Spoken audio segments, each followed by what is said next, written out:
क्या आप डायबिटीज़ में हेयर लॉस से बचना चाहते हैं तो इस वीडियो को ज़रूर देखिए। मैं doctor Sumit Shrivastava live bliss इस वीडियो में आपको कुछ आसान टिप्स बताऊंगा जिनकी मदद से आप डायबिटीज़ में हेयर लॉस से बच पाएंगे। एज अ डॉक्टर पहले मुझे भी लगता था क्या डायबिटीज़ में और हेयर लॉस में कुछ तालमेल है, क्या ये दोनों चीज़ें कोरिलेटेबल हैं। लेकिन over a period of time जब मैंने कुछ रिसर्च की, कुछ पढ़ा, तो ये पता पड़ा कि डेफिनेटली इन दोनों में डायरेक्ट कोरिलेशन तो नहीं है, लेकिन कुछ इनडायरेक्ट रिलेशन ज़रूर है। वैसे तो हेयर लॉस बहुत सारे कारणों की वजह से हो सकता है, बहुत सारे टाइप्स का होता है, लेकिन डायबिटीज़ में एक स्पेसिफिक टाइप का हेयर लॉस देखा जाता है जिसे कहा जाता है एलोपेशिया एरिएटा। ये वो टाइप का हेयर लॉस होता है जिसमें पैचेस में हेयर लॉस होता है। पैची हेयर लॉस का मतलब क्या है कि स्काल्प या सिर का जो भाग होता है उसमें कुछ पर्टिकुलर एरियाज में हेयर लॉस ज़्यादा मात्रा में दिखता है और ये hair loss eventually complete hair loss भी हो सकता है। रिसर्च का ऐसा मानना है कि डायबिटीज़ में जो एलोपेशिया एरिएटा होता है उसका एग्जैक्ट कारण तो पता नहीं है, लेकिन ऐसा कहा जा सकता है कि जब भी डायबिटीज़ के पेशेंट्स में शुगर ज़्यादा मात्रा में होती है तो वो बढ़ी हुई शुगर हेयर फॉलिकल्स को डैमेज करती है और उसी के साथ डायबिटीज़ के पेशेंट्स में जो इन्फ्लेमेशन होता है उससे हेयर ग्रोथ कम होने लगती है। दूसरा कारण होता है डायबिटीज़ के पेशेंट्स में जो स्ट्रेस होता है। कई बार डायबिटीज़ का डायग्नोसिस होने के बाद पेशेंट्स बहुत ज़्यादा स्ट्रेस ले लेते हैं, या ऐसा भी हो सकता है कि डायबिटीज़ के पेशेंट्स किसी और कारण की वजह से स्ट्रेस की बीमारी से गुजर रहे हैं। स्ट्रेस अल्टीमेटली हमारे बॉडी में कॉर्टिसोल नामक एक केमिकल को बढ़ा देता है और कॉर्टिसोल बढ़ने की वजह से हेयर लॉस काफ़ी हद तक होता है। तीसरा कारण हो सकता है पुअर न्यूट्रिशन। जो भी डायबिटीज़ के पेशेंट्स होते हैं वो अगर न्यूट्रिशनल डेफिशिएंसीज के शिकार हैं, स्पेशली विटामिन डी, बायोटीन या आयरन, तो ऐसे पेशेंट्स में भी हेयर लॉस काफ़ी हद तक देखा जाता है। हमने ये तो पता कर लिया कि डायबिटीज़ और हेयर लॉस में क्या रिलेशन है।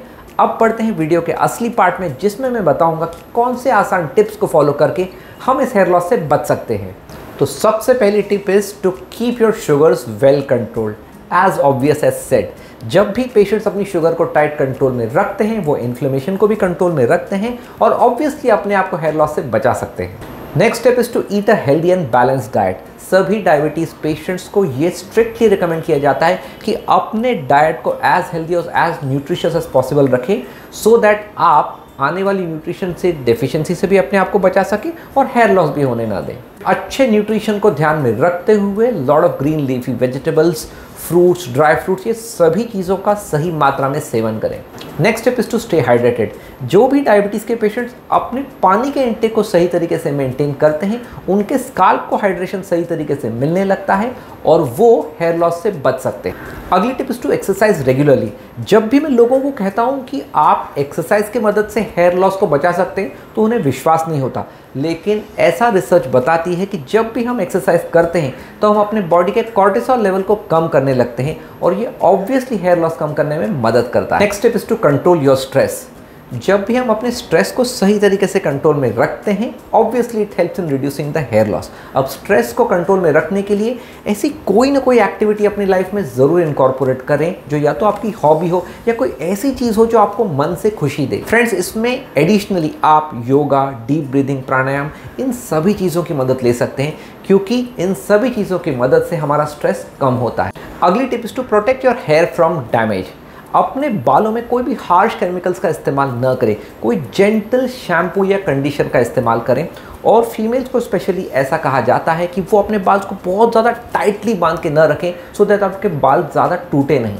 अगली tip is to take care of your scalp. जब भी हम अपने स्काल्प में एक सही तरीके का मसाज करते हैं या अपने स्काल्प को धूप से बचाते हैं तो वो हेयर ग्रोथ बढ़ाने में मदद करता है। फ्रेंड्स, ऐसा देखा जाता है कि कई बार बताई गई सभी टिप्स को फॉलो करने के बाद भी डायबिटीज़ पेशेंट्स हेयर लॉस से गुजरते रहते हैं।